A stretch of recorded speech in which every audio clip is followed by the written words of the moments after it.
des arrière petits-fils jusqu'à aujourd'hui qui continuent à propager la bonne nouvelle du royaume. Donc c'est un homme à qui je dois beaucoup de considération, beaucoup de respect. C'est un père pour moi, plus qu'un père même. Vraiment que Dieu bénisse l'apôtre Tambolo Koki.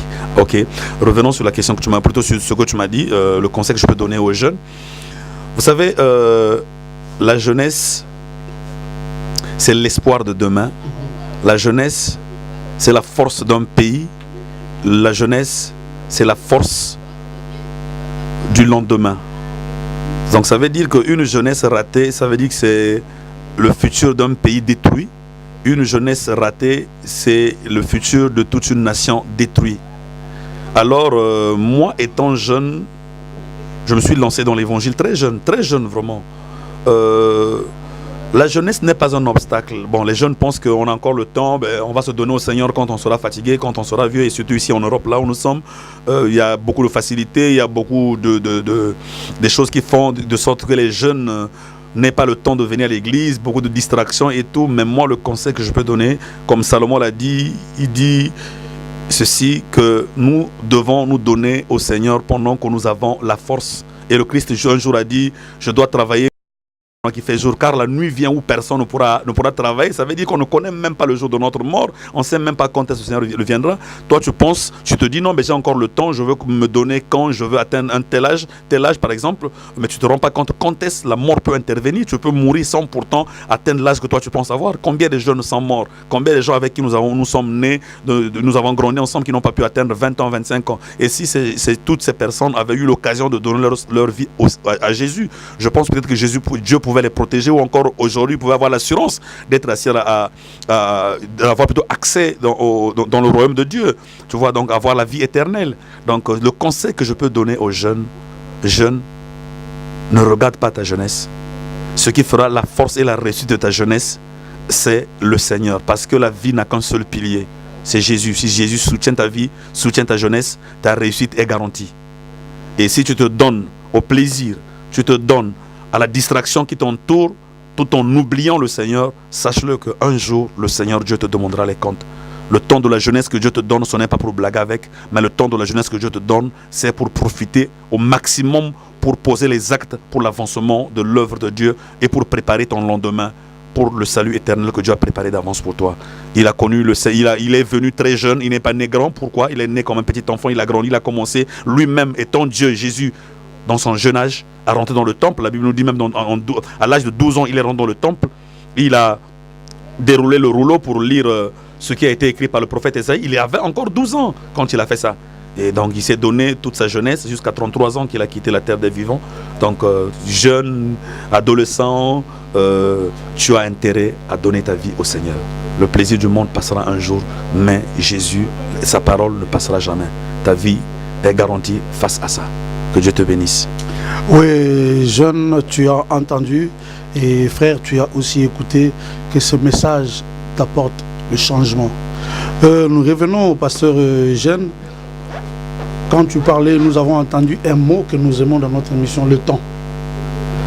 Or, puisque l'émission c'est le moment, si vous étiez la météo, quel temps fait-il aujourd'hui à l'église?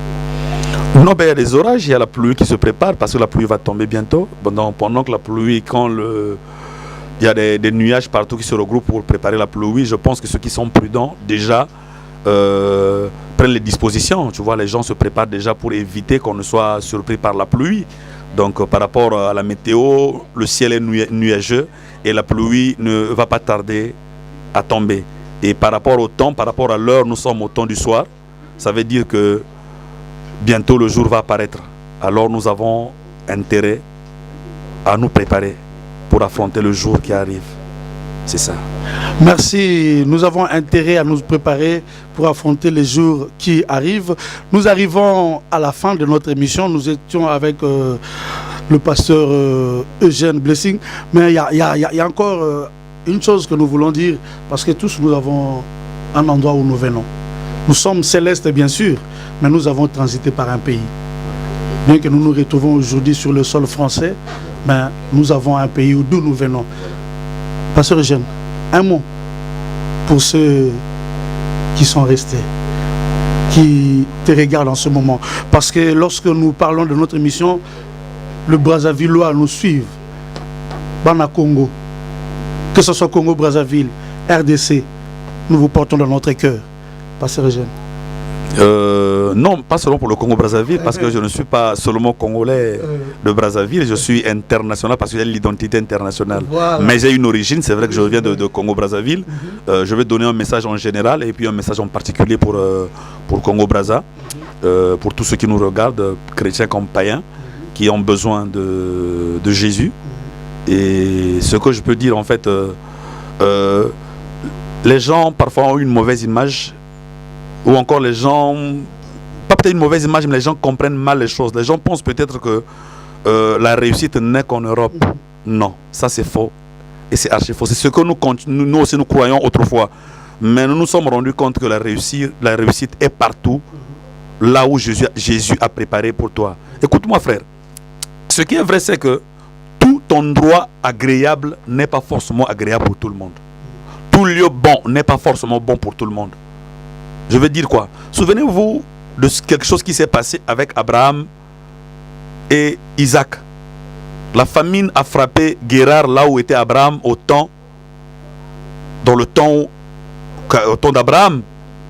La Bible dit l'Éternel Dieu se révéla à Abraham pour aller en Égypte. Il prit sa femme Sarah. Vous connaissez, pour les bons lecteurs de la Bible savent ce qui s'est passé. Abraham est descendu en Égypte avec Sarah. Et puis là, sa femme a été... Plutôt, l'identité a été un peu masquée pour la bénédiction. Abraham a été béni. Bon, bien que sa femme n'avait pas été prise par le pharaon de l'époque, le Dieu s'était révélé pour défendre la femme de son prophète. Et au temps de son fils Isaac, dans le même pays de Guérard, là où la famine avait frappé, Isaac et son peuple avaient été frappés de la famine. Alors, Isaac voulait descendre en Égypte comme son père, disant que le secours viendra de l'Égypte parce que mon père a vécu la gloire en Égypte et la bénédiction. Dieu lui a dit non. L'Égypte était pour Abraham. Toi, tu resteras à Guérard. Et c'est là où je te bénirai. La Bible dit, Isaac s'aima en plein désert, en pleine sécheresse. Il le récolta, Dieu le rendit fort, le bénit. Et fort, il est devenu fort riche. Ça veut dire que l'Europe n'est pas pour tout le monde. Et tout le monde n'est pas appelé à réussir en Europe. Il y a des gens qui sont en Afrique que Dieu a appelés. Donc, ton endroit de réussite, ton endroit agréable, c'est là où Dieu a préparé pour toi. Que ce soit en Asie, en Amérique ou partout. Nous avons compris, si nous sommes là, ce n'est pas parce que nous avons fui la misère de l'Afrique, mais parce que nous avons compris que notre bénédiction, Dieu l'avait préparée ici, et on est venu et nous rentrons dans notre temps, alors Dieu fait quelque chose. Si tu comprends que là où tu es, ce n'est pas là où Dieu a préparé pour toi, alors quitte. Mais si tu n'as rien entendu de Dieu, ne quitte pas parce que tu ne sais pas, parce que parfois là où tu es, c'est là où Dieu te bénira. Parfois ce n'est pas en Égypte, mais c'est à Guérard. Alors je te le répète, tout lieu bon n'est pas forcément bon pour tout le monde. Tout lieu agréable n'est pas forcément agréable pour tout le monde. Mais le lieu, l'endroit agréable pour toi, c'est l'endroit que Dieu a préparé pour toi. Alors, ce que je demanderais, que ce soit aux chrétiens, aux païens, aux autorités, c'est que nous voulons que Jésus soit au centre de tout. Donnez la nation entre les mains de l'Éternel. Donnez à Jésus la première place qu'il gère comme dans la noce de Cana. Quand il est invité, il n'opère jamais. Mais une fois qu'il quitte de l'étape de l'invité vers le Seigneur, comme l'a dit Marie, faites tout ce qu'il vous dira. Il quittait l'étape de l'invité pour devenir un Seigneur. Alors il a commencé à ordonner. Si vous donnez à Jésus la possibilité d'être Seigneur, si vous encouragez tous ceux qui contribuent à l'évangélisation, tous ceux qui contribuent à la connaissance de la parole du Seigneur, le peuple qui aujourd'hui est dans la drogue, le peuple qui est aujourd'hui dans le banditisme, le peuple qui prennent les armes aujourd'hui, demain ne prendront plus les armes parce qu'ils auront connu l'importance ou encore la valeur d'un homme, d'un être créé par le Seigneur. Nous n'allons plus nous entretuer entre nous parce qu'on aura compris ce que c'est l'amour du prochain, parce que la Bible nous interdit de le faire. Mais si nous donnons autre chose et que nous donnons le pays à d'autres loges, à d'autres sectes, à d'autres confréries, sachez-le que rien ne se fera. Même si on fournit des efforts, absolument rien ne se fera. Donnons-nous au Seigneur, donnez le pays à Jésus. Je sais que Dieu finira par réaliser tout ce que nous avons comme vision et rêve qui va en accord avec sa parole. Oui, merci. C'est vraiment à la fin. Mais dans notre émission, lorsque nous recevons un invité, pour clôturer l'émission, nous aimons que l'invité puisse dire c'est le moment. Pasteur, tu peux dire c'est le moment. J'aime trop les Larry. Tu peux dire c'est le moment Larry. C'est bon, ben c'est bien. Parfois, il faut parler en patois, ça fait du bien. Donc, Ntangui Foueni, comme on dit en Lari, c'est le moment Tangoui Foueni. C'est le moment Tangoui Koki. C'est le moment où Tempo Chachego. C'est le moment et c'est le moment. Merci, que Dieu vous bénisse. Que la paix du Seigneur marche avec vous.